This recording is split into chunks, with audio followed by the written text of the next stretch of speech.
ناند کی بیٹی ہو گئی، خالہ نے میرا جینا حرام کر دیا۔ میں چلے میں بھی اکیلی سوتی تھی، ساری رات میرا بیٹا روتا تھا۔ چھوٹی عمر میں میرے پہ بہت پریشانیاں آ گئی تھیں، میں بہت ذہنی طور پر اپ سیٹ ہو گئی تھی۔ اسی دوران میرا آپریشن بھی خراب ہو گیا تھا۔ میرے ہسبینڈ نے کہا کہ میں تمہیں پٹی کر دوں گا۔ خالہ کو اس کو دور کرنے کی ایک اور وجہ نظر آ گئی۔ خالہ نے کہا نہیں میں اس کا خود خیال رکھوں گی، لیکن خالہ نے میرا خیال نہ رکھا اور نہ ہی مجھے کسی نے اچھی خوراک دی۔ ابھی حسن میں نے اپنے بیٹے کا نام حسن رکھا تھا، محمد حسن۔ ابھی میرا بیٹا 1 مہینے کا ہی نہیں تھا تو لڑائیاں جھگڑے شروع ہو گئے، میں بہت گھبرا گئی۔ اچانک ایک دن میرے بھائی آ گئے، خالہ مجھے دھکے مار رہی تھی۔ میرے بڑے بھائی نے جب میری حالت دیکھی تو خالہ کو کہا کہ آپ اس کو دھکے تو نہ ماریں، اس کا تو آپریشن بھی پہلے ہی خراب ہو چکا ہے، دوسرا بچے کی پریشانی نے اس کو نڈھال کیا ہوا ہے۔ تو خالہ نے کہا اس کو گھر لے جاؤ۔ اس نے کہا ٹھیک ہے اب میں لے جاتا ہوں۔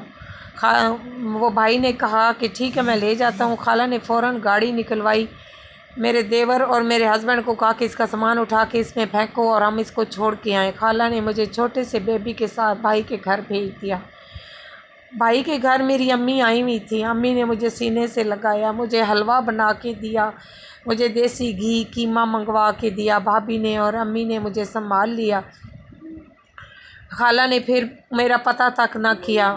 میں امی کے ساتھ گاؤں میں آ گئی۔ امی نے مجھے بھائی کے گھر زیادہ دن نہ رکھا، کیونکہ آپ کو پتہ ہے کہ بھائیوں کے گھر اور بھی بہت سے مسائل ہوتے ہیں، بھائی کی اپنی بھی فیملی تھی۔ بھابھی کے ساتھ رہنا آسان تھا، لیکن امی نے مجھے کسی پر بوجھ نہ بننے دیا اور مجھے اپنے گھر لے آئیں۔ میں گاؤں آ گئی، میں 3 مہینے امی کے پاس رہی۔ امی نے میرے بچے کی خوب خدمت کی۔ میں نے حسن کو ڈبے والا دودھ لگایا، حسن کافی بہتر ہو گیا۔ امی بہنیں اس کو سنبھالتی تھیں، میں خود بھی کافی بہتر ہو گئی۔ 4 مہینے گزر گئے، کسی نے میرا حال تک نہ پوچھا، میرے بچے کو بھی نہ دیکھا۔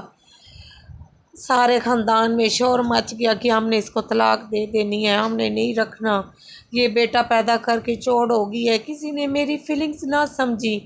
خالہ نے ہٹ دھرمی دکھائی اور میری امی منتیں کرنے لگی، میرے بہن بھائیوں نے منتیں کی کہ آپ اس کو لے جائیں۔ بچی تھی، گھبرا گئی تھی، لیکن خالہ نے کہا کہ نہیں اب تو ہم نے اس کو لے کے نہیں جانا، بس ایک دفعہ قدم اٹھا دیا، اب اس کی سزا یہی ہے کہ یہ ماں کے گھر رہے گی۔ لیکن میری پہلے ایک بہن امی کے گھر ہی رہتی تھی، اس کو بھی ڈیورس ہوئی ہوئی تھی، اس کی 2 بچیاں تھیں۔ امی نے اس کی بچیوں کی بڑی مشکل پرورش کی تھی۔ اب میں اپنے بچے کو امی پر بوجھ نہیں بنانا چاہتی تھی۔ امی نے مجھے سمجھایا اور میرے چھوٹے بھائی کو کہا کہ اس کو گھر چھوڑ کے آؤ۔ اپریل کی 14 تاریخ کو میرے بھائی نے رینٹ پہ گاڑی لی، میرے سے چھوٹا بھائی تھا، اس نے میرا سامان اٹھایا، مجھے گاڑی میں بٹھایا اور خالہ کے گھر چھوڑ آیا۔ دروازے پہ ہی چھوڑ کے واپس آ گیا۔ میں نے دروازہ کھٹکایا تو میرے دیور نے میری خوب بےعزتی کی، لیکن میں اندر چلی گئی۔ خالہ واش روم میں تھی۔ خالہ جب باہر نکلی، میں نے اپنے 4 مہینے کے بچے کو خالہ کے پاؤں میں رکھ دیا کہ آپ مجھے معاف کر دیں، میں بچی تھی، میں گھبرا گئی تھی اس لیے چلی گئی تھی، میں اب واپس آ گئی ہوں، لیکن خالہ کے ارادے کچھ اور ہی تھے۔